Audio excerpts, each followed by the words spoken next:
You have 3 new messages.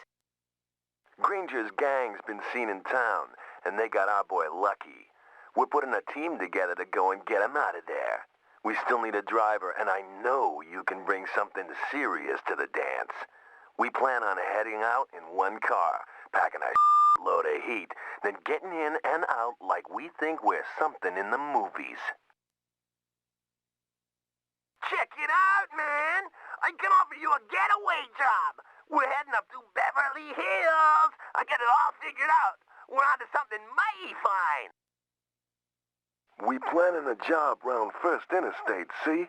We want to use a new lockup. We want to know if the timings stack up. You the man to test the plan? Granger's gang's been seen. Check it out!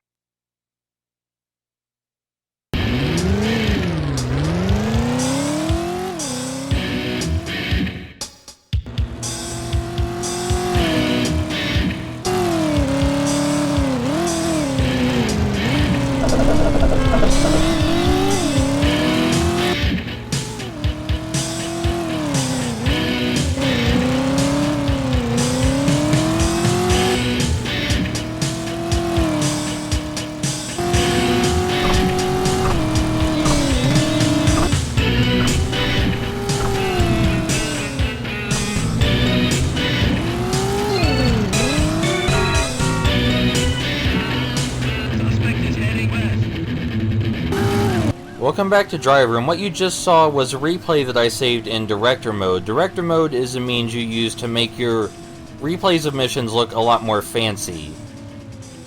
We're going to be using it a couple more times before the game ends, and maybe for some extra stuff. But this is a pretty simple getaway job, like the very first mission we played.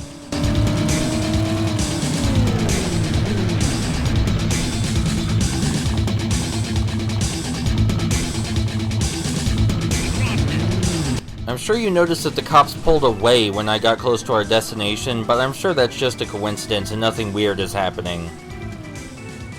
As I was saying, this mission is fairly standard, which is a bit unfortunate because it is the last mission of LA.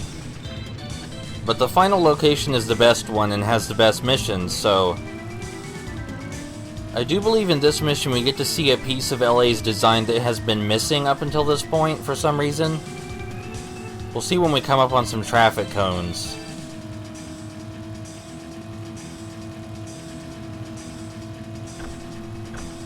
Yeah, there you go. In certain missions, the cars actually try to drive between the traffic cones to switch lanes, like they're hot shit. This is almost certainly done so that way you can't use the traffic cones as a safe zone as I had been doing previously, which is pretty neat.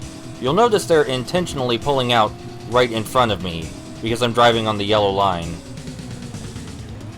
I don't know why this only triggers in certain missions, but it's neat.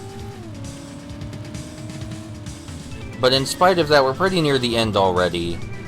No cops on our tail either, so things are looking pretty alright. Aside from this incredibly dense traffic.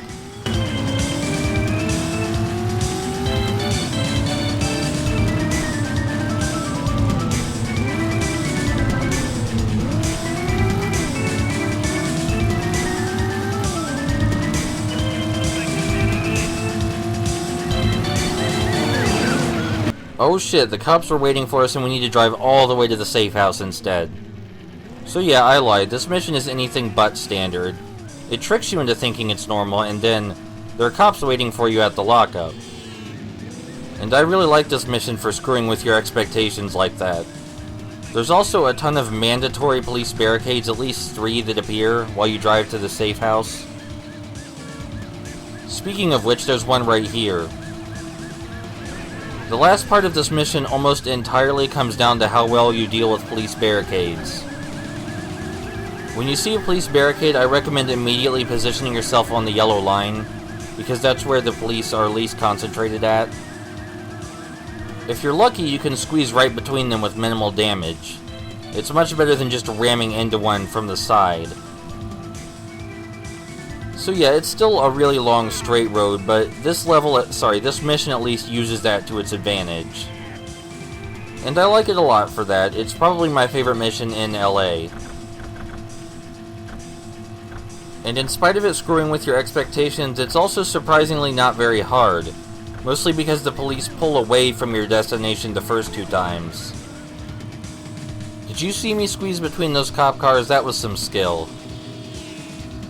While we're here, we're going to talk about something else that pertains to Driver that you don't actually get to see during this Let's Play. A lot of games' transitions and cutscenes are made in spite of loading times, as though the loading times won't actually be there.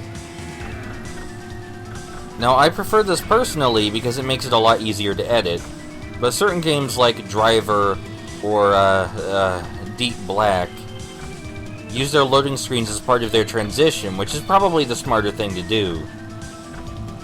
For example, it may seem weird to you how the game jumps immediately from me finishing a mission to a story cutscene unrelated to the mission.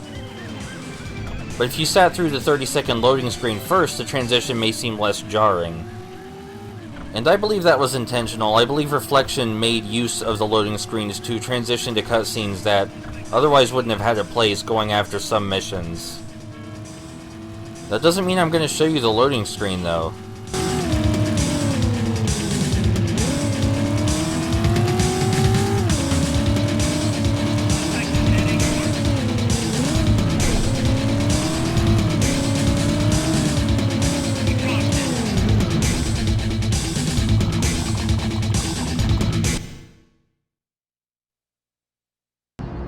Lek.